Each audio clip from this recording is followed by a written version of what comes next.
Welcome back friends. तो आज हम एंशियंट हिस्ट्री स्टार्ट कर रहे हैं। कंप्लीट एंशियंट हिस्ट्री हमारी होने वाली है सिर्फ 2 पार्ट के अंदर। इस पार्ट में हम यहाँ पर आपको बता दें, इस पार्ट में हम कोशिश करेंगे कि आपका Indus valley civilisation, Vedic age, pre Maurya, Magadha empire, Maurya empire, Buddhism, Jainism तक कवर कर लें।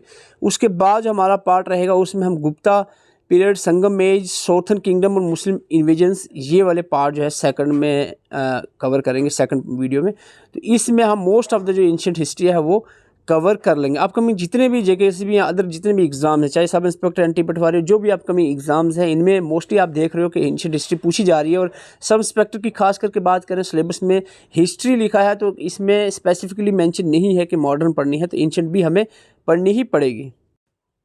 जो भी इसमें हमारे साथ मिलकर प्रिपरेशन करना चाह रहे हैं, अपकमिंग जिस भी एग्जाम की आप तैयारी कर रहे हो, व्हाट्सअप नंबर आपके सामने है, स्क्रीनशॉट लेकर मैसेज कर सकते हैं। खास करके हमारे JK police sub inspector, anti पटवारी के ग्रुप्स चल रहे हैं, इसको भी आप ज्वाइन कर सकते हैं। नंबर आपके सामने है, स्क्रीनशॉट लेकर कॉन्टैक्ट करें। यहाँ पर आपको बता दें, हम स्टार्ट करेंगे इंडस वैली सिविलाइजेशन के से, क्योंकि प्री हिस्टोरिक टाइम जो स्टोन एज है इतना ज़्यादा इंपॉर्टेंट नहीं रहेगा JKSB एग्ज़ाम्स के लिए। तो इंडस वैली सिविलाइजेशन से स्टार्ट करेंगे हम। और यहाँ पर आपको बता दें, इंपॉर्टेंट पॉइंट्स ही कवर किए जाएंगे। इंपॉर्टेंट पॉइंट्स में सबसे पहले हम बात करेंगे, इंडस वैली सिविलाइजेशन को हड़प्पन सिविलाइजेशन भी कहा जाता है। क्यों हड़प्पन कहा जाता है, यहाँ पर एक पॉइंट आपको बताएं। सबसे पहली साइट जो इंडस वैली सिविलाइजेशन में डिस्कवर की गई वो थी हड़प्पा, जो कि दयानंद साहनी ने 1921 में डिस्कवर की थी रावी रिवर के किनारे पे। तो ये इसीलिए इसको हड़प्पन सिविलाइजेशन भी कहा जाता है। अगर हम टाइम पीरियड की बात करें तो यहाँ पर बहुत ही ज़्यादा वेरिएशंस देखने को मिलती हैं, लेकिन मोस्ट प्रोबेबली हम देखें तो टाइम पीरियड जो इंडस वैली सिविलाइजेशन का है 3300 से लेकर 1300 BCE ये माना जाता है। इसमें भी जो मैच्योर टाइम पीरियड है वो 2600 से लेकर 1900 से के जो BC का एरा है, टाइम है, इसको ही मोस्टली माना जाता है कि ये दौर था इंडस वैली सिविलाइजेशन का। ओके, अब आपको बताएं इसका एक्सटेंट कहाँ से कहाँ तक फैली हुई है इंडस वैली सिविलाइजेशन। तो आप यहाँ से देख सकते हैं, वेस्ट से देखें तो शुक्ला जंडर, ईस्ट की तरफ आलमगीर यूपी में है आता है, नॉर्थ में मांडा जम्मू में, और सोर जो है डायमंड महाराष्ट्र। नहीं समझ आ रही, यहाँ से मैं आपको बता रहा हूँ नक्शे से, मैप से। ये अगर देखो तो ये था इंडस वैली सिविलाइजेशन का एरिया, ये जो आपको नज़र आ रहा है, ठीक है। इसमें आप देखते हो नॉर्थ में मांडा है जो JK में, जम्मू कश्मीर में आता है, जम्मू में। और इसके बाद सोर्थ की बात करें तो डायमाबाद महाराष्ट्र में। और आपकी बात करें यहाँ पर ईस्ट की तरफ आपका आता है आलमगीर जो कि यूपी में पड़ेगा, और वेस्ट की तरफ शुक्ला जंडर जो कि पाकिस्तान में। तो ये जो एरिया है, ये आपको एक्सटेंट बताया कि किधर किधर फैला था इंडस वैली सिविलाइजेशन। ओके, तो ये आप इसको रीड आउट कर सकते हैं। और इसके बाद आता है जो मेजर साइट्स। देखो वीडियो में बता रहा हूँ, बीच में थोड़ा बोरिंग होगा, एंशिएंट हिस्ट्री वैसे बोरिंग रहती है। हमने कोशिश किया है कि बिल्कुल क्लियर कट पॉइंट्स में रखा जाए आपके सामने। आगे आप बने रहें, क्योंकि ऐसे पॉइंट्स हैं जहां स्टूडेंट्स कंफ्यूज रहते हैं, और हमने कोशिश की है कि आपको चीज़ें आसान कर दें आपके लिए। और हैपन साइट्स और देयर एक्सक्वेटर जो है यहाँ पर बताए जा रहे हैं। नेम ऑफ द साइट, सबसे पहली साइट जो डिस्कवर की गई हड़प्पा थी, वो हड़प्पा रिवर। और आपको बताना ए और एक्सक्वेटर किसने एक्सक्यूट की, को किसने बताया सबसे पहले ये साइट डिस्कवर की। तो यहाँ पर आएगा रावी रिवर के किनारे पे हड़प्पा साइट जो है वो एक्सक्यूट की गई 1921 में। किसने इसके बारे में बताया, दयानंद साहनी ने। उसके बाद मोहनजोदारो दूसरे नंबर पे, इंडस रिवर के किनारे 1922 में RD बैनर्जी। शुक्ला जंडर इंडस के किनारे 1927 में RL स्टेन। चंद हदाड़ो जो है इंडस के किनारे में है, इसको जो डाटा नहीं अवेलेबल था नहीं लिखा। कालीबंगा की बात करें, गागर रिवर के किनारे में 1953 में ए घोष ने ये डिस्कवर किया। रोपर की बात करें सतलुज के किनारे पे 1953 में YD शर्मा ने इसको रोथर की बात करें बोगोवा रिवर के किनारे पे SR राव ने डिस्कवर किया। आलमगीरपुर जो है हिंडन रिवर के किनारे 1958 में RD शर्मा ने जो है इसको डिस्कवर किया। और कुछ साइट्स के स्टेट्स भी याद रखना, रोपर कहाँ पर है, पंजाब में है। आलमगीरपुर कहाँ, यूपी में है। कालीबंगा कहाँ है, राजस्थान में। डोलवेरा कहाँ पर है, गुजरात में। बानावाली कहाँ पर है, हरियाणा में। तो ये आपने याद रखना है। ये आपके इंपॉर्टेंट पॉइंट्स थे इंडस वैली सिविलाइजेशन के रिलेटेड। ओके, अब हम आते हैं नेक्स्ट टॉपिक, दैट इज़ वैदिक एज। वैदिक एज में हम वेद्स के बारे में ही मोस्टली आपको बताएंगे। यहाँ पर 4 इंपॉर्टेंट वेद हैं। वेदा कहाँ से लिया गया है, विधि से लिया गया है ये वर्ड वेदास, और इसका विधि का मतलब होता है नॉलेज। और वेदास को श्रुति भी कहा जाता है, यानी ये जो नॉलेज है सुनकर आगे बढ़ी है, टू हेयर। और वेदास की बात करें, इसके 4 टाइप्स हैं, ऋग्वेदा, सामवेदा, यजुर्वेद, अथर्ववेद। तो ये 4 वेद्स हैं, इनके बारे में ब्रीफ इंट्रोडक्शन यहाँ पर आपके सामने है। ऋग्वेदा जो कि ओल्डेस्ट है इन सब में, सबसे ओल्डेस्ट वेदा है और ये सबसे बड़ा भी है। इसमें 1028 हाइम्स हैं जो कि 10 मंडल में रखे गए हैं, भाग्स में बांटा गया है। और गायत्री मंत्रा जो कि इसके 10 गायत्री मंत्रा जो है इसके तीसरे मंडल में लिखा गया है। और सामवेद की बात करें, knowledge of melodies, songs, music के रिलेटेड है ये सामवेद। इस कलेक्शन ऑफ मेलोडीज, इसका मीनिंग हम देखें, series of musical tones that are group together as a single entity, यानी सॉन्ग्स म्यूजिक के रिलेटेड है सामवेद। यजुर्वेद जो है it is related with the knowledge of sacrificial formulas, तो ये सैक्रिफाइसेस के रिलेटेड है। और अथर्ववेद की बात करें तो एवरीडे लाइफ, मैजिकल फार्मूला वगैरह या मेडिसिन के रिलेटेड रहेगा। ओके, अब आते हैं हम जैनिज़्म और बुद्धिज़्म के बारे में पढ़ेंगे, इसके बाद हम चलेंगे फर्दर डायनेस्टीज़ को देखेंगे। जैनिज़्म, सबसे पहले जैनिज़्म देखते हैं। जैनिज़्म की बात करें, जो जैनिज़्म था, जैनिज़्म में 24 गुरु थे जिसको हम तीर्थंकराज कहते हैं। 24 गुरुज या टीचर्स थे जिनको हम तीर्थंकराज कहते हैं। सबसे पहला जो तीर्थंकरा था, गुरु, प्रोनाउंसिएशन के लिए माफ़ी, जो पहले टीचर या गुरु थे जैनिज़्म के वो थे ऋषभनाथ। ठीक है, पहला याद रखना। और लास्ट में सबसे इम्पॉर्टेंट है 24वें नंबर पे तीर्थंकरा जो थे, गुरु थे, टीचर थे जो 24 में जैनिज़्म के, वो थे वर्धमान महावीर, जो कि इम्पॉर्टेंट थे। और इसी के बारे में इन्हीं के बारे में बात करेंगे, वर्धमान महावीरा के बारे में। इनकी बर्थ कहाँ पर हुई है? कुंडल और ग्रामा में हुई थी, विशाली के नज़दीक। इनके पेरेंट का नाम क्या था? सिद्धार्था फादर, और त्रिशाला जो है इनकी मदर थी। इनकी शादी किनसे हुई? यशोदा से इनकी शादी हुई। इनकी डॉटर अनुजा थी जिनको प्रियदर्शनी भी कहते हैं। और इन्होंने कवलिया कहते हैं स्पिरिचुअल नॉलेज, इनलाइटनमेंट अटेन करना। इन्होंने जो इनलाइटनमेंट अटेन की थी, स्पिरिचुअल नॉलेज, वो उसको कवलिया कहा गया है जैनिज़्म में। ठीक है, कवलिया इनको कब अटेन होती है? 42 साल की उम्र में, अंडर द साल ट्री। ये पूछा जाता है कौन से ट्री के नीचे इन्होंने इनलाइटनमेंट कवलिया हासिल की, तो ये साल ट्री के नीचे। सरमन जो है, सरमन होता है पहली मीटिंग, सबसे पहले इन्होंने जो भाषण दिया कहाँ पर दिया? पावा में। और इनकी जो डेथ है वो भी पावा में होती है, नियर राजगिर। यहाँ 32 साल की उम्र में, 72 ईयर्स की एज में इनकी डेथ हो जाती है। महावीरा का जो सिंबल रहा है वो है लाइन।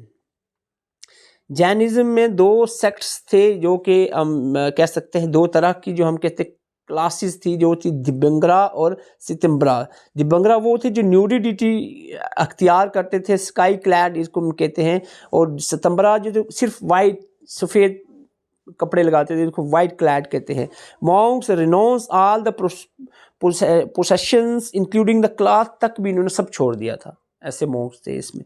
और जो सितंबरा में मॉन्क्स थे वो वेयर करते थे, पहनते थे simple white clothing. Okay, councils बहुत इंपॉर्टेंट हैं। जैनिज़्म में जैन कौंसल की बात करें तो 2 जैन कौंसल्स हुई थी। फर्स्ट जैन कौंसल पतलीपुत्रा में हुई थी 3rd BC में, और इसको प्रेसाइड किया था स्थूलभद्रा ने। और दूसरी जो जैन कौंसिल है वो वल्लभी में हुई थी 512 AD में, और इसको प्रेसाइड किया गया था द्विवेदी के द्वारा। तो ये आपने याद रखना है। बुद्धिज़्म की बात करें, बुद्धिज़्म में लाइफ ऑफ बुद्धा यहाँ पर पहले डिस्कस की जाएगी। लाइफ ऑफ बुद्धा, बुद्धा कौन थे? इनको गौतमा कहो, द बुद्धा कहो, या इनके अदर नाम है सिद्धार्था, शिक्यामुनि, तथ्यागता। तो जो भी आप इनका नाम कहो, तो गौतमा ही मोस्टली कहा जाता है, गौतम बुद्ध। तो गौतम बुद्ध के बारे में हम देखेंगे। इनकी पैदाइश 563 BC में हुई थी, जो मोस्टली माना जाता है कि 563 BC में इनकी पैदाइश लुम्नी में हुई, जो कि नियर कपल्स वस्तु कैपिटल थी सक्या रिपब्लिक की। और इसके बाद बात करें, इन्होंने घर छोड़ दिया। कब? ये घर से संन्यास यानी निकल गए, घर से निकल गए। 29 साल की उम्र में इन्होंने घर छोड़ दिया। उनको निर्वाणा, यहाँ पर जहाँ पिछले कवलिया कहा था ना इनलाइटनमेंट को, तो यहाँ पर निर्वाणा कहा गया इनलाइटनमेंट को बुद्धिज़्म में। जब इनको स्पिरिचुअल नॉलेज मिल गई थी गौतम बुद्धा को, वो 35 साल की उम्र में इनको मिली। 29 में चले गए, 6 साल ये जंगलों में गए। और बोध गाया में इनको जो है वो एनलाइटनमेंट मिलती है बोधि ट्री के नीचे। Okay. Attain the nirvana enlightenment at the age of 35, अभी बता चुका हूँ। एट यूरुवेला गाया इन मगाध, बिहार में एक जगह है, अंडर पीपल ट्री, ठीक है।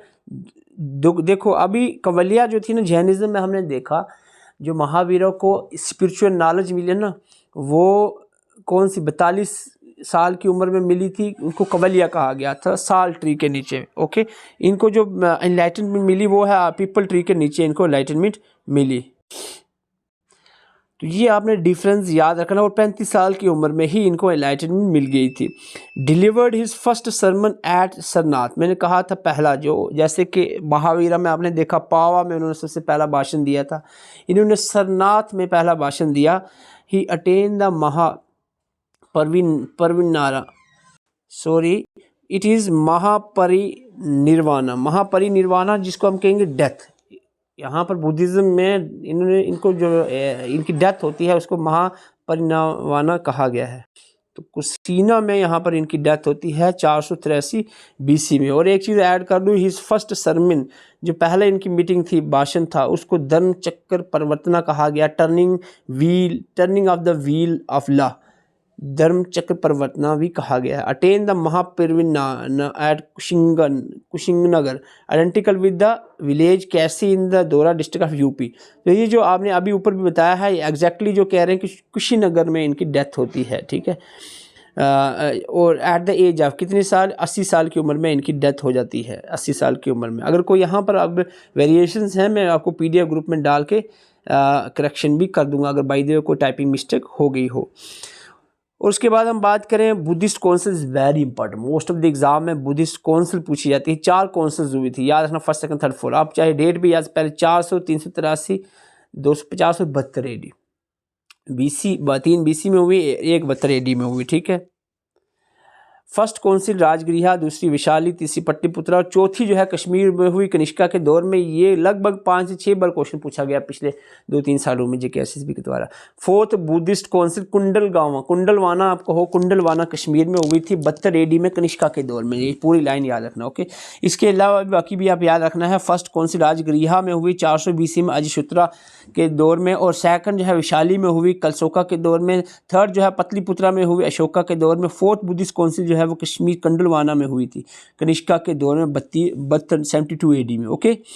तो ये था बुद्धिज़्म के बारे में। अब आता है हमारा मगध एम्पायर। आपको बता दें, सबसे पहले हम बात करें, यहाँ पर आपस में बड़े बड़े यहाँ पर स्टेट्स थी जो आपस में लड़ी। पूरी इंडिया जो है, पूरा जो ये भारत है, ये बड़े 16 बड़ी स्टेट्स में डिवाइड हो गया था। उन स्टेट्स को महाजनपदास कहा गया था। 16 महाजनपदास बन गए थे, और 16 महाजनपदास में से 4 इमर्ज हुए पावरफुल में, और फाइनली जो है जो मोस्ट पावरफुल महाजनपदा जो इमर्ज हुआ है आउट ऑफ द 16, वो महाजनपदा था कौन सा, मगध। तो इसीलिए अब इसके बाद जो है मगध एम्पायर ही स्टार्ट हो जाता है। तो मगध एम्पायर में 3 डायनेस्टीज़ थी। मगध एम्पायर में 3 डायनेस्टीज़ थी। पहली डायनेस्टी थी हर्यंका, दूसरी शिशुनगा, और तीसरी नंदा डायनेस्टी, ठीक है। बहुत सिंपली आपको पढ़ाने की कोशिश करेंगे। मगध एम्पायर आपको बता दें महाजनपद था 16 में से एक मगध भी था। तो मगध जो है मोस्ट पावरफुल इमर्ज होता है सब में, जब आपस में जरा बैटल्स होती हैं तो जीत कर कौन आगे आता है, मगध। तो मगध एम्पायर जो है आगे आता है। फिर मगध एम्पायर में 3 डायनेस्टीज़ बनती हैं। पहली हर्यंका चली, फिर शिशुनगा आ गई, फिर नंदा आ गई, ठीक है। तो नंदा के बाद जो है बाद में जो है मौर्य एम्पायर शुरू हो जाएगा। लेकिन ये प्री मौर्य है। ये मौर्य एम्पायर जो कि बहुत ही पावरफुल एम्पायर था, उसकी हम कहेंगे उससे पहले का जो एम्पायर्स रहे हैं, इतने ज़्यादा पॉपुलर नहीं थे, फिर भी यह एग्ज़ाम में पूछे जा सकते हैं क्वेश्चन यहाँ से। तो सबसे पहली डायनेस्टी है इसमें मगध में हर्यंका डायनेस्टी। इसके फाउंडर बिंबिसारा हैं। बिंबिसारा फर्स्ट लीडर हैं और फाउंडर हैं हर्यंका डायनेस्टी के। कंटेम्प्रेरी टू गौतम बुद्ध और महावीर, यानी इन कंटेम्प्रेरी को इनके दौर में गौतम बुद्ध और महावीर ने जब बुद्धिज़्म और जैनिज़्म फैलाया और प्रीचिंग्स की, वो इन्हीं के बिंबिसारा के दौर में ही ये मोस्टली रहे हैं। और इन्होंने एक सिटी बिल्ड की और उसको कैपिटल बनाया हर्यंका डायनेस्टी का, वो थी राजगीर। तो राजगीर सिटी किसने बिल्ड की, बिंबिसारा ने, और इसको एज अ कैपिटल भी रखा। फर्स्ट किंग थे जिनके पास स्टैंडिंग आर्मी थी। He was the first king having the standing army. कौन, बिंबिसारा। इसके बाद जो है इनके बेटे अजशुत्रा आते हैं। अजशत्रु पैट्रिसाइड होते जो अपने बाप को मार दे।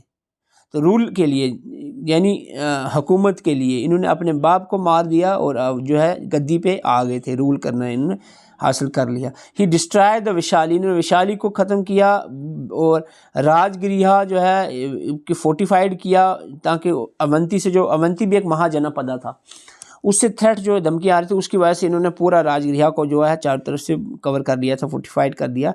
ही पैटर्नाइज्ड फर्स्ट बुद्धिस्ट, पहली बुद्धिस्ट काउंसिल इनके दौर में हुई थी और इसी दौर में बुद्धा जो है वो की डेथ हो जाती है। आपको यहाँ पर बुद्धिस्ट काउंसिल मैंने अभी बताया ना, अगर आपको याद होगी तो बुद्धिस्ट काउंसिल में फर्स्ट बुद्धिस्ट काउंसिल अजातशत्रु के दौर में हुई थी। इनके बाद आते हैं उदयन। उदयन जो है ये अजातशत्रु के बेटे थे, सन थे अजातशत्रु के। Build the fort upon the confluence of Ganga और सन रिवर के कन्फ्लुएंस पे इन्होंने एक फोर्ट बनाया एट पतलीपुत्रा, ये भी इंपॉर्टेंट पॉइंट है। और इन्होंने कैपिटल जो है वो ट्रांसफ़र कर दी। कहाँ से? कैपिटल कहाँ थी? राजगृह। राजगृह से पतलीपुत्रा इन्होंने कैपिटल ट्रांसफ़र की। ही वॉज एसिनेटेड बाई शिशुनगा, शिशुनगा ने इसको मार दिया था इनको। और यहाँ पर बता दें शिशुनगा डायनेस्टी फिर स्टार्ट हो जाती है। शिशुनगा जो है इन्होंने क्या किया कि इन्होंने अवंती को कैप्चर किया, क्योंकि अवंती से आप पीछे देख रहे हो कि धमकियाँ भी आ रही थी, खतरा भी था, एक महाजनपद था अवंती। तो इसको इन्होंने अवंती को कैप्चर किया और शिफ्ट किया कैपिटल को विशाली की तरफ। तो इसके बाद अगर हम बात करें कलसोका की, कलसोका ने शिफ्ट किया कैपिटल को अगेन फिर से पतलीपुत्रा की तरफ, जो कि टेम्परेरी विशाली को शिफ्ट की गई थी शिशुनगा के वजह से। और सेकंड बुद्धिस्ट काउंसिल जो है, पहले मैं बुद्धिस्ट काउंसिल बता चुका हूँ, सेकंड बुद्धिस्ट काउंसिल कलसोका के दौर में होती है। और इसके बाद स्टार्ट हो जाती है नंदा डायनेस्टी। नंदा डायनेस्टी में दो रूलर्स रहे हैं जो फाउंडर थे, महापद्मा नंदा, जिनको first historical imperial of India भी माना जाता है। और इनको क्षत्रियंतका भी कहा जाता है। सिंपल भाषा में कहूँ तो डिस्ट्रॉयर ऑफ ऑल द क्षत्रिय, क्षत्रिय के नॉन क्षत्रिय थे, ये डिस्ट्रॉय थे सभी क्षत्रिय के। तो उसके बाद आते हैं दानानंदा। दानानंदा बहुत ही पावरफुल लीडर थे, बहुत ज़्यादा इनके पास आर्मीज थी। और दानानंदा की बात करें, after the Mahapadma Nanda his 8 son, 8 बेटे थे, 8 थ्रोन के लिए लड़े झगड़े और फाइनली जो है दानानंदा यंगर जो बेटे थे वो जो है नोटेबल थे अमंग द ऑल। और फाइनली जो है ये दानानंदा रूलर बनते हैं नेक्स्ट महापद्मा नंदा के बाद। Dhanananda was the follower of Jain religion, तो जैन रिलीजन के फॉलोअर थे। This is also important. Pataliputra was the capital of Dhanananda. Dhanananda की कैपिटल यहाँ पर क्या इन्होंने रखी? पतलीपुत्रा को ही कैपिटल बना कर रखा। और ख़ास बात ये थी कि इनके पास बहुत ज़्यादा आर्मीज़ थी, 20,000 कोशरीज थी, इसको मैं साइनिम डाल दूंगा इसका। और 2 लाख इन्फेंट्री थी, 2000 चैरियोट, 3000 ट्रेंड एलिफेंट्स वगैरह इनके पास थे। तो ये क्योंकि इसी वजह से इतने इनके पास जो है फोर्सेस और ये था, इसकी वजह से ही जो अलेक्जेंडर ने अटैक किया। आपको बता दें अलेक्जेंडर, आपको पूछा जा सकता है किन के दौर में अलेक्जेंडर ने इन्वेजन किया इंडिया पे। तो अलेक्जेंडर आए थे दानानंदा के दौर में। तो दानानंदा ही पावरफुल लीडर थे, इन्होंने अलेक्जेंडर को रोक दिया था।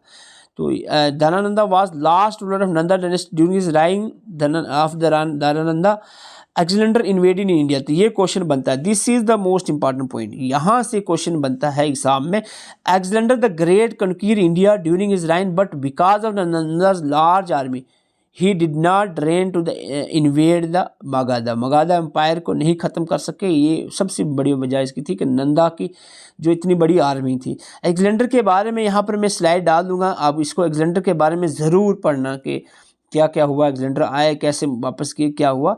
तो इसके बाद हमारा स्टार्ट हो जाता है मौर्य एम्पायर। तो मौर्य एम्पायर में हम देखें तो, और यहाँ पर जब हम बात करें मौर्य एम्पायर की, तो एक डेट याद रखें, 322 डेट जरूर याद रखें। 322 BC से स्टार्ट होता है मौर्य एम्पायर। चंद्रगुप्त मौर्य इसके सबसे पहले लीडर और फाउंडर थे।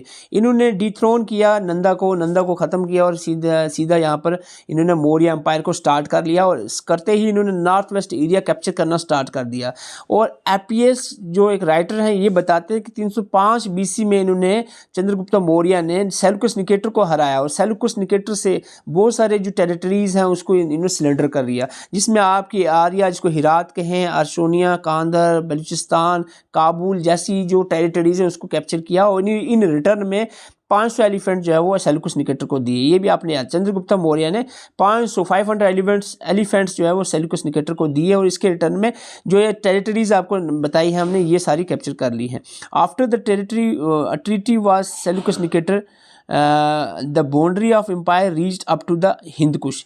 जो सेल्यूकस निकेटर के बाद मैंने कहा ये ट्रीटी ही हुई एक तरह की, जहाँ 500 एलिफेंट दिए और इतने सारी टेरिटरीज ले ली, और ये बाउंड्री जो है ये पूरी हम कहेंगे अब पूरे एम्पायर की ये हिंदकुश तक फैल गई थी। मेगास्थीन की बात करें, मैं अलग से भी इनके बारे में लिखूंगा जो राइटर्स हैं। मेगास्थीन ग्रेट एम्बेसडर थे जो कि भेजे गए थे चंद्रगुप्त मौर्य के कोर्ट में, कोर्ट होता है दरबार में, भेजे गए थे किसके द्वारा, सेल्यूकस निकेटर के द्वारा। तो आपने याद रखना, आपको पूछा जाए मेगास्थीन, ये क्वेश्चन बनता है। देखो मैं आपको बता रहा हूँ जो क्वेश्चंस बने हैं और इस तरह के क्वेश्चंस पूछे जाते हैं कि मेगास्थीन किसके कोर्ट में पोइट थे, कोर्ट के ग्रेट एम्बेसडर थे किसके कोर्ट में, तो ये चंद्रगुप्त मौर्य के कोर्ट में एज एम्बेसडर आए थे। किसने भेजा था इनको, सेल्यूकस निकेटर ने भेजा था। मेगास्थीन क्या थे, एक राइटर थे जिन्होंने इंडिका लिखी थी बुक हिस्ट्री पे। तो आगे मैं राइटर्स के बारे में भी बताने वाला हूँ। चंद्रगुप्त अडॉप्ट इन्होंने किया था जैनिज्म को, वेंट टू चंद्रगिरी हिल, और यहाँ पर फर्दर कुछ पॉइंट्स हैं वो आपके रीड आउट करना, मैन पॉइंट मैंने ऊपर ही कवर कर दिए हैं। इसके बाद जो इंपॉर्टेंट लीडर थे चंद्रगुप्त मौर्य के बाद वो थे बिंदुसारा। बिंबिसारा बेटे थे किसके, चंद्रगुप्त मौर्य के बेटे थे, और यहाँ पर इन्होंने सक्सीड किया थ्रोन को। और इसके बाद इनको डिफरेंट नाम से भी पुकारा जाता है, आप रीड आउट कर सकते हैं। किंग ऑफ साइरिया, साइरिया का किंग एंटियोचस फर्स्ट जो थे, इन्होंने एम्बेसडर दियामकस को भेजा था दरबार ऑफ बिंबिसारा में। और इसके बाद जो है यहाँ पर कुछ पॉइंट्स और हैं कि इन्होंने क्या क्या चीज़ें कहा। और बिंबिसारा पैटर्नाइज अजविका सेक्ट जो है ये बिलोंग करते थे, मानने वाले थे। अशोका द ग्रेट आता है, बहुत सारी पिलर इंस्क्रिप्शंस इन्होंने लिखी हैं। और यहाँ पर हम बात करें succeeded the Bimbisara after the bloody war of succession of killing of several his brothers. तो ये इनके बहुत सारे ब्रदर्स में जो आपस में झगड़ा होता है, फाइट होती है, फाइनली जो है फाइनली अशोका जो है ये emerge as a most powerful leader. इनको द ग्रेट अशोका भी कहा जाता है। ऑफिशियली अगर हम देखें तो अशोका ने पावर को जब अटेन किया एज अ रूलर 269 BC में जो है इन्होंने अटेन किया, राजा बने। और द ग्रेट मिलिट्री कंक्वीस्ट जो है कलिंग वार, आपको पूछा जाए कलिंग वार कब हुई और किसके दौर में हुई, इसके बारे में अलग से भी मेंशन कर दूंगा, वार्स जो एंशिएंट हिस्ट्री में होगी। तो कलिंग जो है बहुत ही हम कहेंगे खतरनाक वार थी, जिसमें 1 लाख प्लस लोग जो है वो मारे गए थे। 1 लाख प्लस लोग अपनी जगहों से जो उनको निकाला गया था। तो बहुत बड़ी जो है जंग हुई थी। कलिंग जो है एक तमिलनाडु उड़ीसा एरिया में जो एक हम कहेंगे किंगडम था, वो किंगडम ने इन पे हमला किया अपने अशोका एम्पायर पे, और अशोका जो है फाइनली जीते थे। लेकिन बहुत जो है यहाँ पर नुकसान होता है, बहुत बड़ी वार थी ये। और यहाँ पर जो है आपको बता दें, इसके बाद जो है अशोका ने बुद्धिज़्म को फॉलो किया, क्योंकि ये चाहते थे कि इस तरह की जंगें और ना हो। और बुद्धिज़्म में इन्होंने अंडर द उपगुप्ता जो है इन्होंने बुद्धिज़्म को क्या कहते हैं इन्होंने अपना लिया। तो ये भी आपने याद रखना। और अशोका ने का जो कहना था, इनका जो बिलीव था वो था अशोक का दम्मा जो है इन्होंने बनाया था, एक रूल ऑफ कंडक्ट हम कह सकते हैं इनके दौर में बना था, इन्होंने बनाया था। तो ये भी आपने कलिंग का याद रखना, अशोक का दम्मा याद रखना। और जो इंस्क्रिप्शंस हैं बहुत सारी इन्होंने लिखवाई थी, तो वो भी आपको सेपरेटली जो है कल्चर की टॉपिक में जब हम कल्चर पढ़ेंगे उसमें आपको बताई जाएंगी। और यहाँ पर अगर हम देखें रिसेंटली जो एग्ज़ाम हुआ है, एक एग्ज़ाम 31 दिसंबर को हुआ था जूनियर स्टेनोग्राफर को, उसमें एक एग्ज़ाम में क्वेश्चन पूछा गया। तो मोस्टली हम देखते हैं अगर एंशिएंट से क्वेश्चन आते हैं तो हिस्टोरिकल जो राइटर्स हैं उन पे क्वेश्चन पूछे जाते हैं। तो मैंने एक यहाँ पर स्लाइड बनाई है हिस्टोरिकल राइटर्स के रिलेटेड, जैसे कि कल्हाना आ गए जो कि 12वीं सदी के राइटर्स हैं। 1148 से 50 में आपको पता है इन्होंने राजतरंगिणी लिखी थी। इनको राजतरंगिणी को रिवर ऑफ किंग्स भी कहते हैं। एक हिस्टोरिकल क्रॉनिकल यानी कश्मीर की हिस्ट्री पे लिखी गई थी राजतरंगिणी। इसके बाद बाना भट्टा आते हैं, 17वीं सेंचुरी के ये राइटर थे। हरिश्चरिता जो है आपको याद रखना है, ये बायोग्राफी इंपीरियल हर्षा की बायोग्राफी है हरिश्चरिता किसने लिखी है, बाना भट्टा ने लिखी है। इन्होंने इसके अलावा कदम्बरी क्लासिकल संस्कृत प्रोज है, ये भी इन्होंने लिखा है बाना भट्टन। तो कल्हाना याद हो गया, बाना भट्टा भी याद रखना। साथ में हरिसिना आगे गुप्ता डायनेस्टी में भी आप सुनोगे, ये समुद्रगुप्ता के पोइट थे। समुद्रगुप्ता के दरबार में एक पोइट थे हरिसिना, बहुत ही पॉपुलर पोइट थे। इन्होंने इलाहाबाद पिलर इंस्क्रिप्शंस, आप जब आगे गुप्ता डायनेस्टी में नेक्स्ट लेक्चर में देखोगे तो वहाँ पर आपको पता चलेगा इलाहाबाद पिलर इंस्क्रिप्शन किसने लिखी है, ये हरिसेना ने ही लिखी है समुद्रगुप्ता के दौर में। कटलिया की बात करें, चाणक्य भी इनको कहा जाता है, चौथी सदी के ये राइटर थे और इन्होंने अस्त्र शस्त्रा जो है ये लिखी है, जियो इकोनॉमिक मिलिट्री स्ट्रेटजीज़ के बारे में थी। और इसके बाद मैगास्थीन, मेरे ख्याल से रिसेंटली हमने बताया अभी ही आपको कि ये चंद्रगुप्त मौर्य के राइन में ये एक राइटर थे। एक्चुअली जो है सेल्यूकस निकेटर ने इनको भेजा था इनके दरबार में एज एम्बेसडर, और इंडिका जो है ये इंडिका बुक जो है वो लिखी गई है मैगास्थीन के द्वारा। तो इंडिका किसने लिखी है? मैगास्थीन ने। ये याद रखना है, एक ग्रीक एम्बेसडर थे मौर्य के कोर्ट में, क्योंकि अभी मैं बता चुका हूँ। वाल्मीकि और वेद व्यास आपने पहले ही सुना होगा। वाल्मीकि ने रामायण लिखी है और वेद व्यास ने महाभारत लिखी है, ये आपको पहले बता चुका हूँ। आर्यभट्ट को मोस्टली माना जाता है कि आर्यभट्ट को जो है ज़ीरो को इन्वेंट करने में इनका ही इम्पॉर्टेंट रोल रहा है, यही इन्वेंटर हैं ज़ीरो के। ये थोड़ी सी इसमें कंट्रोवर्सी भी रहती है, लेकिन माइंड में आप रखें इतना ज़रूर कि और इन्होंने आर्यभट्ट जो है ये लिखी है एक एस्ट्रोनॉमी और मैथमेटिक के एक बड़े हम कहते हैं राइटर थे आर्यभट्ट। और चराखा पे अभी क्वेश्चन पूछा गया था, चराखा संहिता जो है इन्होंने लिखी है बुक, और फाउंडेशनल टेक्स्ट जो है ऑन आयुर्वेदा जो है आयुर्वेदा के बारे में ये लिखते थे, और ये हम कह सकते हैं ग्रेट स्कॉलर थे medical science during the ancient history. ये क्वेश्चन पूछा गया अभी रिसेंटली, जो हम कहें 31 दिसंबर में एक एग्ज़ाम हुआ था।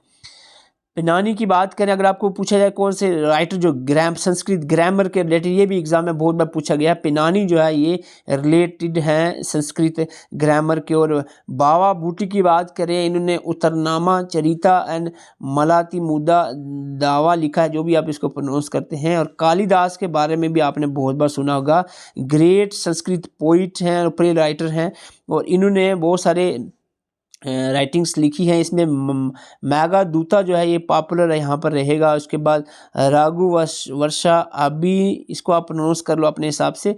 ये कुछ पॉपुलर राइटिंग्स हैं। तो ये स्लाइड बनाने में बड़ी मेहनत लगी है, क्योंकि मैं देख रहा हूँ कि एग्ज़ाम में किस तरह की चीज़ें पूछी जा रही हैं।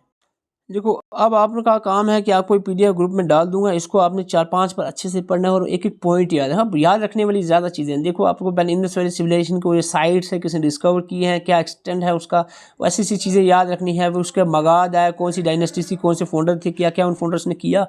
आगे आप चलते जाओ तो आपका आगे जैनिज़्म बुद्धिज़्म में आपका कहाँ पैदा, चीज़ें याद ही रखनी है ना। मैंने आपको पूरे हम कह सकते हैं आउटलाइन आपको दे दिया ना। तो अब वो कहाँ पैदा हुए, कहाँ डेथ हुई, क्या उनके सिंबल्स थे, वो भी कहाँ किस ट्री के नीचे क्या था, कौंसल्स जैन में 2 कौंसल्स हुई, बुद्ध में 4 कौंसल्स हुई हैं, उनकी क्या कहाँ कहाँ हुई और कौन से वहाँ पर वो चेयरपर्सन थे। वो आगे आगे चलते जाओ, आपका प्री मौर्य में मगध आ जाता है। मगध एम्पायर में डायनेस्टीज, हरेंका डायनेस्टी है, शिशुनागा, नंदा के मौर्य में आपका चंद्रगुप्त मौर्य आ गया, बिंबिसारा, अशोका आ गया। उसके बाद हमने कहा कुछ राइटर्स हैं, इनकी राइटिंग्स क्या क्या इन्होंने लिखा है, वो चीज़ें आपने पढ़ी। देखो, यही चीज़ें आपने पढ़ी। अब 1 मिनट में तो नहीं होगा, यहाँ मैं 1 घंटे में आपको याद करवा दूँ, तो याद करना आपका काम। अब मैं PDF डाल दूंगा ग्रुप में, आप जो है इसको अच्छे से पढ़ना है और चीज़ें याद करिए। शाम को इसका टेस्ट होगा और टेस्ट आपका पूरा फुल 20 मार्क्स का होना चाहिए। और ये आपके सामने नंबर है, अगर आप ज्वाइन करना चाह रहे हो तो नंबर आपके सामने, स्क्रीनशॉट लेके जल्दी ज्वाइन कर लें, ताकि बाद में आप सिलेबस कवर नहीं कर पाओगे। सब इंस्पेक्टर के लिए बात करें या अपकमिंग NT पटवारी की बात करें, इन दोनों के लिए ग्रुप हमारा फिलहाल चल रहा है। अगर आप ज्वाइन करना चाह रहे हो, स्क्रीनशॉट लेकर नंबर पे व्हाट्सअप मैसेज कर सकते हैं। Thank you for watching. Video अच्छी लगी वीडियो को लाइक ज़रूर करें। और आपको एक चीज़ और ऐड कर दूं, जो बाकी के लेक्चर्स हैं वो हमारे ग्रुप में ही चल रहे हैं। हमने कुछ ही लेक्चर, 1-2 आप लेक्चर यहाँ पर आपको डालता हूँ एज ए डेमो। बाकी सारे लेक्चर्स आपके व्हाट्सएप ग्रुप में ही चलते हैं, यहाँ पर नहीं अवेलेबल होंगे।